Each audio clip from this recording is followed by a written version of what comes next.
नमस्कार सभी को। मैं दीपेंद्र सोलंकी ऑनलाइन क्लासेस में आपका हार्दिक स्वागत करता हूं। आज हम पढ़ेंगे BSc part second botany paper third का एक टॉपिक एंडोप्लाज्मिक रेटिकुलम। कोशिका के अंदर विभिन्न कोशिकाएं पाए जाते हैं।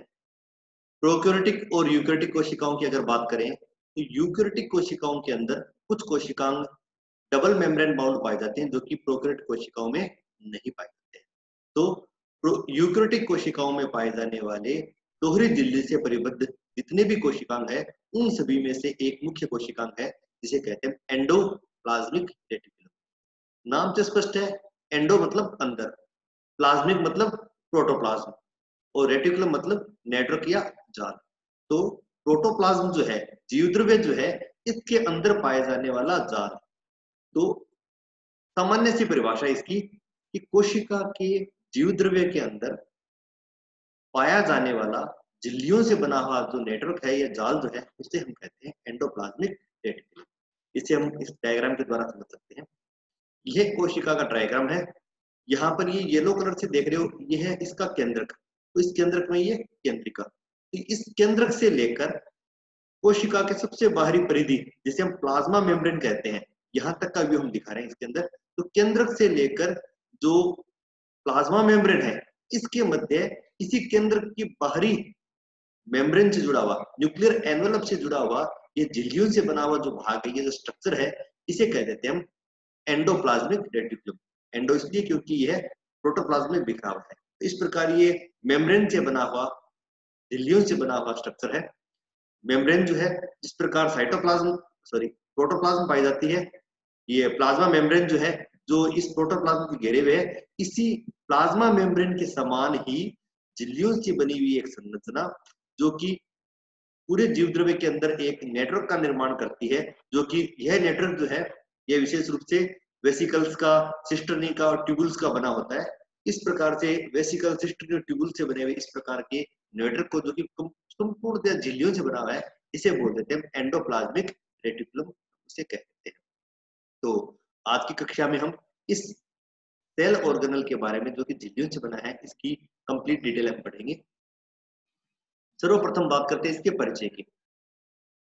एंडोप्लाज्मिक रेटिकुलम जो है इसे देखने का श्रेय जाता है गार्नियर को, जिन्होंने 1896 में इसे देखा था अपने सिंपल लाइट माइक्रोस्कोप की सहायता से। जो लेबोरेटरी में हम यूज करते हैं, सामान्य माइक्रोस्कोप यूज करते हैं, उसकी सहायता से इन्होंने देखा था और इन्होंने इसके लिए शब्द दिया था अर्गेस्टोप्लाज्म, यानी गार्नियर ने इसे कहा था अर्गेस्टोप्लाज्म कहा था।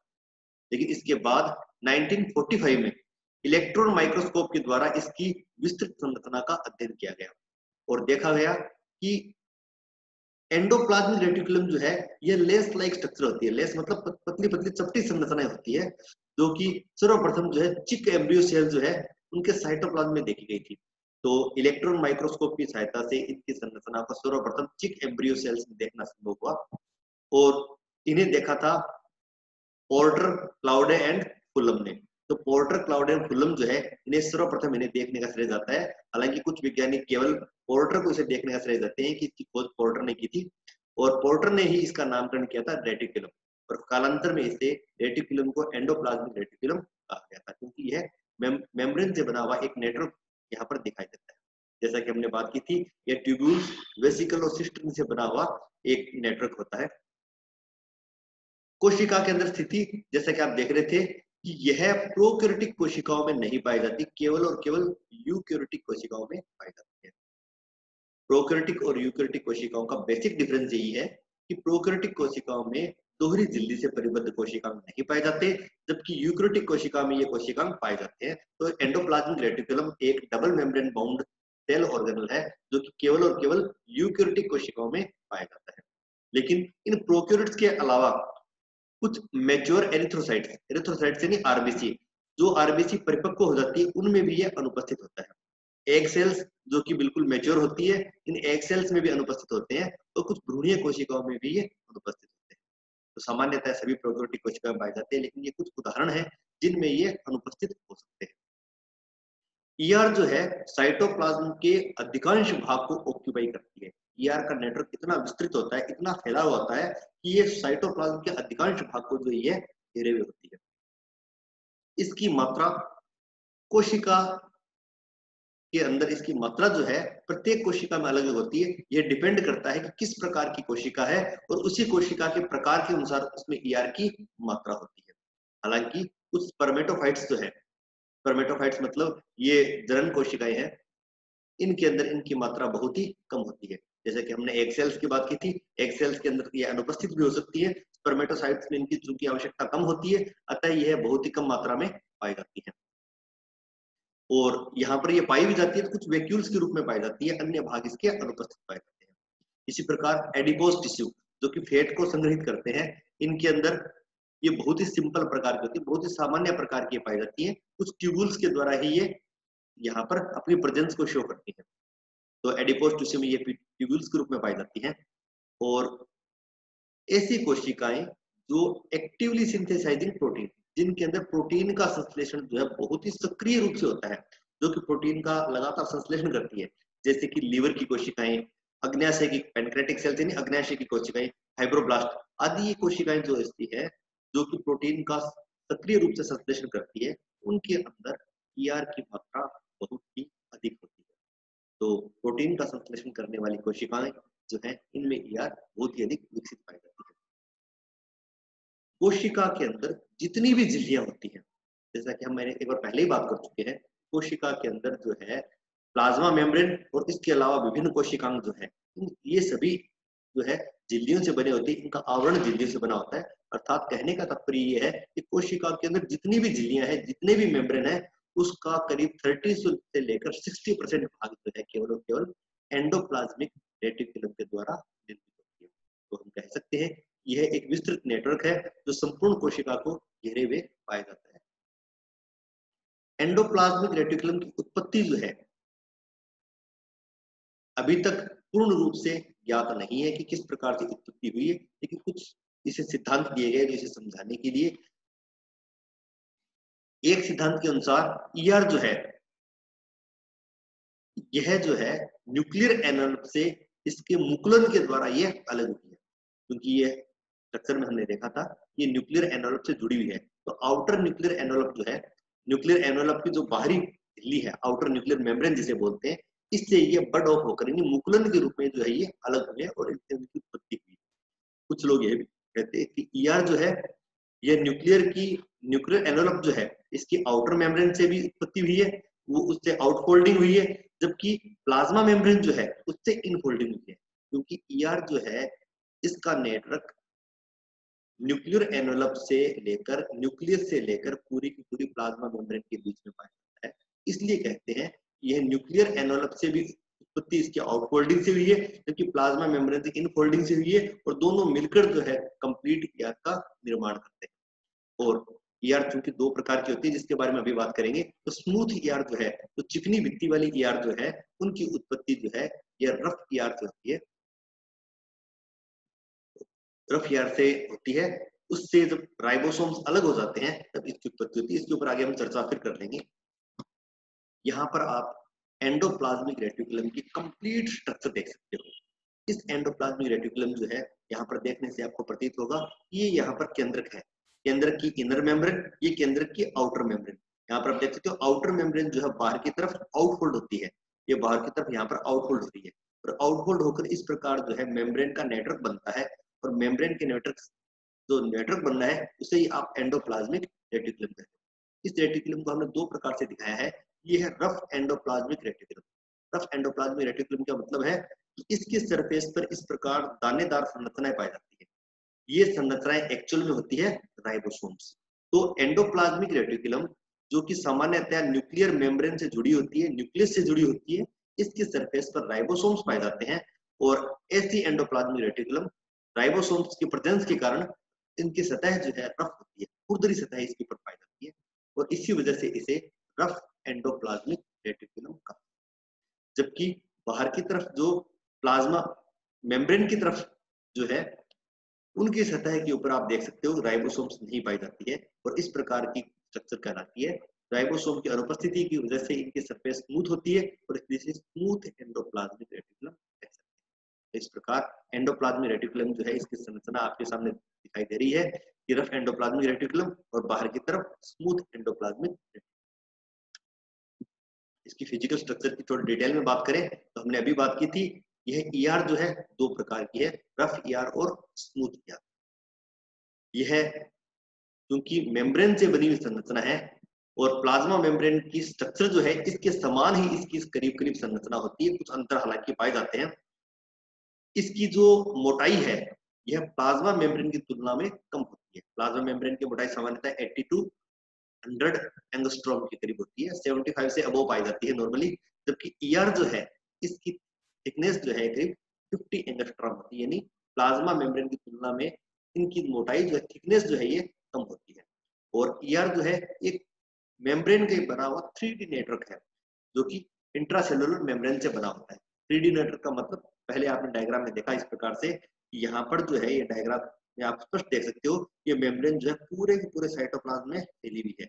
इस प्रकार से ये 3D नेटवर्क के रूप में पाई जाती है। 3 एलिमेंट स्पेसिफिकली पाए जाते हैं यहाँ पर, सिस्टर्नी, ट्यूब्यूल्स और वेसिकल्स। सिस्टर्नी, ट्यूब्यूल्स और वेसिकल्स, यहाँ पर इस प्रकार से चपटी संरचनाएं देख रहे हो, इन चपटी संरचनाओं को बोलते हैं सिस्टर्नी बोल देते हैं। ये इस प्रकार से गोलाकार नलिकाकार संरचनाएं दिखाई दे रही है, इन्हें हम ट्यूब्यूल्स देख सकते हैं, इन्हें ट्यूब्यूल्स कहते हैं। और इन दोनों से कुछ गोलाकार संरचनाएं अलग होती है, कुटिकाएं अलग होती है, इन्हें हम कहते हैं वेसिकल्स कहते हैं। तो ये 3 प्रकार के संरचनाएं, सिस्टर्नी है, ये यहाँ पर ट्यूब्यूल्स है, और इनसे अलग होने वाली वेसिकल्स। ये तीनों संरचनाएं सिस्टर्नी, ट्यूब्यूल्स और वेसिकल्स, ये तीनों मिलकर जो है एंडोप्लाज्मिक रेटिकुलम का निर्माण करती है। इनके बारे में थोड़ा और डिटेल से बात करें, सिस्टर्नी जो है जैसा कि आप चित्र में देख पा रहे थे, ये चपटी संरचनाएं होती है, अशाखित होती है, और यह थैलीनुमा संरचना है, थैले के समान जो है, सेक जो है उसके समान जो है संरचनाएं होती है। और इस प्रकार चपटी और अशाखित संरचनाएं जो है ये सिस्टर्नी कहलाती है। और ये एक दूसरे के ऊपर स्टॉक में स्थित होती है, स्टैक के अंदर, एक दूसरे के ऊपर एक स्थित होती है। और ये सभी सिस्टर्नी जो है एक दूसरे के पैरेलल स्थित होती है, जैसे कि आप डायग्राम देख सकते हो। देखिए ये सिस्टर्नी है, ये एक सिस्टर्नी है, दूसरी सिस्टर्नी, तीसरी सिस्टर्नी, ये सिस्टर्नी जो है एक दूसरे के पैरेलल स्थित होती है, और ये सिस्टर्नी आपस में इस प्रकार से जुड़ी हुई होती है। लेकिन इन सिस्टर्नी में ब्रांचिंग नहीं पाई जाती, सिस्टर्नी आपस में जुड़ी हुई है, ये इनकी शाखाएं नहीं है, ये सिस्टर्नी और दूसरी सिस्टर्नी आपस में कनेक्टेड है। सिस्टर्नी जो है आपस में इंटरकनेक्टेड होती है, एक दूसरे के पैरेलल स्थित होती है, लेकिन इनमें शाखाएं नहीं पाई जाती, चपटी संरचनाएं और सेक लाइक एलिमेंट जो है सिस्टर्नी। इनकी सरफेस जो है इसके ऊपर सामान्यतया राइबोसोम्स पाए जाते हैं। अगर रफ ईआर और राइबोसोम की प्रेजेंस के कारण ये रफ ईआर का निर्माण करती है। और इन सिस्टर्नी के सरफेस पर राइबोसोम्स को अटैच करने के लिए कुछ ग्लाइकोप्रोटीन्स पाए जाते हैं। सिस्टर्नी की जो सरफेस होती है इसके ऊपर कुछ विशेष प्रकार के ग्लाइकोप्रोटीन पाए जाते हैं, जिनके नाम राइबोफ्लोरिन फर्स्ट एंड राइबोफ्लोरिन सेकंड है। ये जो राइबोफ्लोरिन फर्स्ट एंड सेकंड जो है, ये राइबोसोम की 60S सब यूनिट जो है उससे जुड़ते हैं। ये यहाँ पर S मिसिंग है, 60S है, ये 60S सब यूनिट जो राइबोसोम की इसके साथ जुड़ने की क्षमता इसे रखते हैं। सिस्टर्नी के अलावा दूसरे प्रकार के कंपोनेंट्स हैं जिन्हें हम कहते हैं ट्यूब्यूल्स। ट्यूब्यूल्स यानी नलिकाएं। ये ट्यूब्यूल्स जो है नलिकाकार संरचनाएं होती है, ये बहुत ही अनियमित आकार की होती है, इनका आकार कोई विशेष फिक्स नहीं होता है। जैसे कि सिस्टर्नी के बारे में बताया था हमने कि विशेष संरचनाएं पाई जाती है, लेकिन ये इरेगुलर आकार होता है। तो ये शाखाएं, अत्यधिक शाखाएं पाई जाती हैं, और ये शाखाओं की वजह से ट्यूब्यूल्स जो एक दूसरे से जुड़ी हुई होती है और एक नेटवर्क का निर्माण करती है। जैसा कि इस डायग्राम में आप देख सकते हो, ये जो ट्यूब्यूल्स है ये इस प्रकार से शाखाएं पाई जा रही, एक दूसरे से जुड़ी हुई है, और ये इरेगुलर नेटवर्क का निर्माण करती है। इनकी स्ट्रक्चर जो है फिक्स नहीं होती है। तो इनके ऊपर सामान्यतः राइबोसोम्स उपस्थित नहीं पाए जाते। तो कहने का तात्पर्य ये है कि सिस्टर्नी सामान्यतया रफ ईआर में पाई जाती है और ट्यूब्यूल सामान्यतया स्मूथ ईआर में पाई जाती है। अब बात करते हैं हम वेसिकल्स की, जो गोलाकार संरचनाएं होती है और कुछ संरचनाएं अंडाकार भी होती है। तो वेसिकल जो अंडाकार या गोलाकार संरचनाएं हैं और वैक्यूल के समान पाई जाती है। वैक्यूल यानी रिक्तिका के समान पाई जाने वाली संरचनाएं हैं, जिनके अंदर कुछ पदार्थ जो है ये भरे हुए होते हैं। वेसिकल्स भी सामान्यतया राइबोसोम से फ्री होती है, इनकी सरफेस पर राइबोसोम्स नहीं पाए जाते। और